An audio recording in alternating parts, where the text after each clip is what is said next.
Hey, how's it going? My name is BABATUNDE, and here's what happens in the Barber of Seville. Okay, so, as I was saying, here's what happens in the opera Barber of Seville, or Il Barbiere di Siviglia, whichever you want to call it. So this opera, like a lot of operas, start out in Seville. I don't know why Seville. What is going on with Seville? You know what I think it was? There was just a lot of culture going on in Seville, so if you want to tell a story, an interesting story, you set it in the cultural place. It's kind of, it's kind of like setting a movie in LA. So, the opera starts out with a guy who likes a girl, and he's outside her window. He's playing music, but he's going hard. You see, back in these days, you may have someone singing by themselves or playing a guitar, but this dude, he got a whole band together playing outside a window, like they serenade hard. You know, the whole playing music outside of a girl's window, that started in like the Renaissance. That's not new. So the guy outside of Rosina's window with the band, he is Count Almaviva. You can call him Al. Now, Al is pretending to be a poor student named Lindoro so that Rosina falls in love with him and not for his money. Yeah, that is weird. It's so weird because he's like, yeah, you know, I'm a rich count, but if you can prove to me that you can fall in love with a guy with zero resources, then you can live a life with everything. Why, as a rich person, are you actively looking for a relationship with someone who's prepared to be with a broke person? It's just weird. Like, are you planning on being broke? Like, she's not from your world. Like, why? It's like, okay, let me date you. Okay, you use this broke life? Sweet.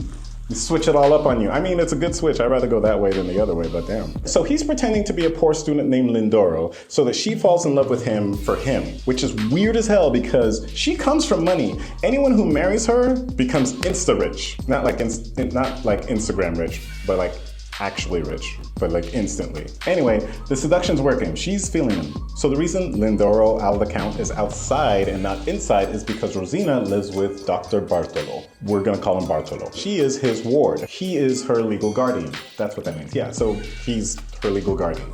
And he won't let her outside because boys. He's essentially wanting to make sure that she doesn't get a boyfriend before she comes of age. And it's not because she's too young, it's because he wants to make sure that when she comes of age that she's still available, because he's planning to marry her.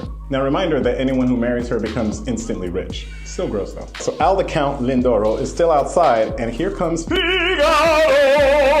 By the way, if you're familiar with that Figaro, yeah, that's from this opera, the Barber of Seville. A lot of people think it's from the Marriage of Figaro, but that's not true. It's from the Barber of Seville. So Figaro comes in singing the Figaro song. We're gonna call him Figaro. Also, real quick, if you haven't hit subscribe yet, now what he's saying in the song is he's pretty much bragging about all the different jobs he does and all the things he's able to do, and because he's not just a barber, he's like whatever you need him to be.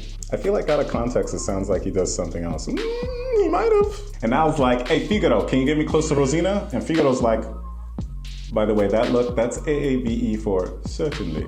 So the next scene, we're inside the house with Dr. Bartolo. Real quick, Bartolo doesn't like Figaro off GP. He just doesn't like the cat. I don't know if he's bad for business because like he's a doctor and Figaro does whatever, so I don't know. So Bartolo's in there with his boy Basilio, who is also Rosina's music teacher. They're in there scheming something about the Count, and Bartolo is also suspicious about that Lindoro guy who was outside Rosina's window. And Rosina is in her room writing a love letter to that poor student Lindoro who was outside her window. See, I told you it worked. You see guys, if you want to win her over, just hire an entire band to play outside her window.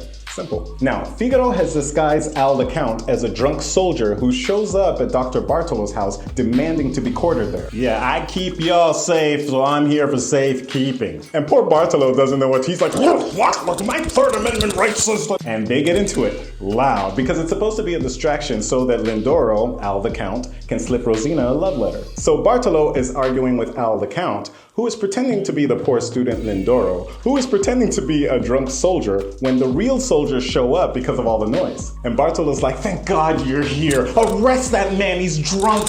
And they go to arrest him, but Al the Count is like, what? There's no problem here. You can just take the rest of the soldiers and leave, right? And the officer is like, yeah, right? There is no problem, right? I'm gonna take my soldiers and leave. And Bartolo's just standing there stuck. And that's the end of Act 1. So Act 2 starts off in Bartolo's place. We have Al the Count in another one of Figaro's disguises. This time he's Alonso, a substitute music teacher for Rosina. And as usual, Bartolo's suspicious. So Alonso, Al the Count's like, hey, I'm on your side. I intercepted this letter from Lindoro to Rosina. I think Lindoro works for the Count. And Bartolo's like, you all right. Rosina, you got a sub today. So they start the music lesson, and then Figaro, the Barber of Seville, shows up to give Bartolo his shave. And Figaro's like, Bartolo, let me shave you in your room so they can have the music lesson in private. And Bartolo's like, nah, do it here. So he goes ahead and shaves him right there, but he's being a complete distraction for Lindoro and Rosina, Al the Count and Rosina. And then, guess who walks in? Basilio, Rosina's actual music teacher. So Figaro starts to panic because this wasn't part of the plan. But Al the Count's like, colleague, you're not looking very well. Why don't you head back to bed? You look so sick. And Basilio's like, yeah, I look so sick. I should head back to bed. Then Bartolo eventually figures out that he's being messed with and gets upset and chases everyone off. And later on, Bartolo's like, you know what? Screw this. Hey, Basilio, go get the notary. I'm marrying Rosina tonight. Then Rosina walks in and Bartolo hands her that letter and makes it look like Lindoro's working for the Count and they're just messing with her. So she's upset and she's like, screw it, and agrees to marry Bartolo. That night, Figaro and Al the Count climb up into Rosina's window. But as soon as Rosina sees Al, she starts cussing him out and throwing things at him. No, get out of here. I don't want to see you again. We're through. I'm F-R-E-E, fuck. And Al is like, chill, baby. I'm not actually Lindoro. The name's Count. Al the Count. And Rosina's like, oh, okay, we're good. So they start making up, and Figaro's like, someone's coming, we gotta go. They run back to the window to climb down, but someone took their ladder. They're onto them. The door busts open, and in comes Basilio with the notary, and everyone freezes. Al the Count looks at Basilio, then looks at the notary and goes, marry Rosina and I right now. Figaro will serve as witness. Dearly beloved, we are gathered here today to unite. Then Bartolo busts in with the officer and the soldiers right after the last I do. Yeah, Bartolo was a little too late, so now Rosina is married to the Count. Bartolo's really upset, but the Count lets him keep Rosina's dowry. He don't need the money. And they all lived happily ever after. Until the marriage of Figaro. But that's for another time. If you liked this story, you'll probably like this. I don't know what it is, but YouTube recommends it, they know. If you want to know about more operas or more things about operas, go ahead and subscribe, I'll be here.